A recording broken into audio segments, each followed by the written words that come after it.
Бір күні заманауи мектептің бір сыныбында ғажайып жағдай болды. Жай күндердің бірінде партаның үстінде жатқан оқу құралдары кенеттен түріліп сөйлей бастады. Бірақ бұл әңгіме жай ғана әңгіме емес, нағыз ұрысқа айналды. Ой балақай, менің бетімнің бәрін шимайлап бітірдің ғой. Таза жазуды үйренсеңші. Әрқашан мені бүлдіресіңдер. Барлығы менің бетімді шимайлап тастайды да, ешкім маған алғыс айтпайды. Бұл не деген сұмдық? Сенің бетіңді кім толтырып жатыр, дәптер? Әрине мен. Мен болмасам, сен тек бос қағазсың. Қараңдаршы, барлығы тек менімен жазады. Менсіз оқушы сабақта жаза алмайды. Қалам, сен соншалықты маңыздысың ба? Мен болмасам, сурет салу қайда қалады? Ал сен қате жіберсең, өшіре алмайсың. Ой дәптер, сенің ақ бетің болмаса, мен де қаламды жұмыссыз қалар едік. Бірақ өшіргіш мені көп өшіре берме, құрттың ғой. Уа достар, өздеріңді мақтап қайтесіңдер? Мен болмаса сендер қайдан білім аласыңдар? Мен білімнің қайнар көзі. Ал сенің жазғандарыңды кім түзетіп жатыр? Әрине мен. Менсіз сенің өміріңнің бір мәні жоқ. Екеуің де ақымақсыңдар. Барлық қатені мен түзеп тұрмын. Менсіз өмірлеріңнің мәні жоқ. Бір қате кетсе, бәрін түзейтін кім? Әрине мен. Қане тынышталыңдар. Егер мен болмасам, сендердің сызықтарың қиғаш, тапсырмаларың тәртіпсіз болар еді. Менсіз бәрі былық еді. Сыныптағы тәртіпті ұстайтын мен. Ал менше, егер мен болмасам, сендер қайда шашылып жататын едіңдер? Менсіз бәрің сөмкеде шашылып, жоғалып қалар едіңдер. Ой, қандай ескілікті құралдар. Сендер қазірдің өзінде ұрысып жатсыңдар ма? Қазір балалар сендерге қарамай, барлығын мен арқылы жасайды. Сен не айтып тұрсың?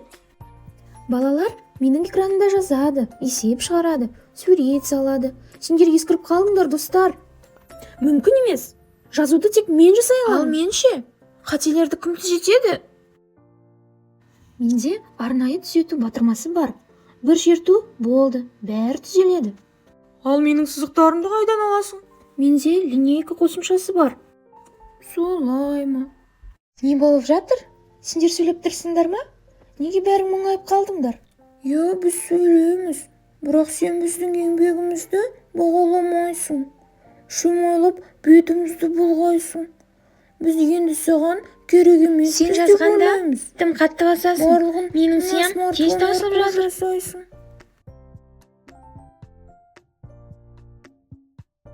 Ал мен сенің қателіктеріңді қанша сызуды да ұмыттым. бәрі тыныштығы жоқ. Менің ішімдегінің бәрін шашып, дұрыс жинамайсың.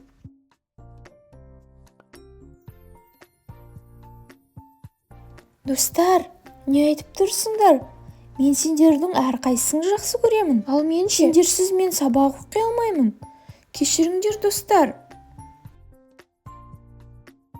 Сен менің ойларымды жазуға көмектесесің. Сен маған керексің. ал менше, Ал менше. Сен менің қателерімді түзетесің. Ал Сенсіз смартфон қалай маған қосымша жүремін? көмектесесің. Сен менің барлық құралдарымды сақтап, оларды жоғалтпайсың. Сен өте маңыздысың. Бірақ сен оқу құралдарының орнын Мен баса де құтты алмайсың. пайдаланатын Сендер кез барлығы келді. мен үшін өте қажетсіңдер. Міне дәптер, таза жазып жатырмын. Жақсы, тәртіпке үйрендің Жарайсың. балақай. Енді маған шимай азаяды деп сенемін. Қалай болса солай өшіре бермей, ақырын пайдалан. бәріңді жинақтап, өз орнымда ұстаймын. Мен де тыныш боламын. Сендердің Иә, қаншалықты біз бірге маңызды болсақ, екендерін балаға мен көмектесеміз. түсінемін. Сендерсіз сабақ оқу мүмкін емес екен. Рахмет, достар. Біз де саған көмектескенді жақсы көреміз. Бірақ бізді бағалауды ұмытпа. Менің де Демек, көмегім бәріміздің өшіргіші орнымыз бар жетіспейді екен ғой. екен.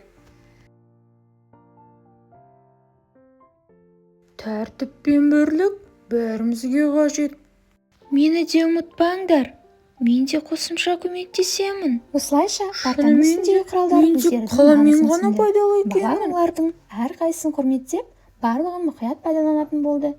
Ал смартфон да өз рөлін біліп, барлығына қосымша көмекші болып қалды.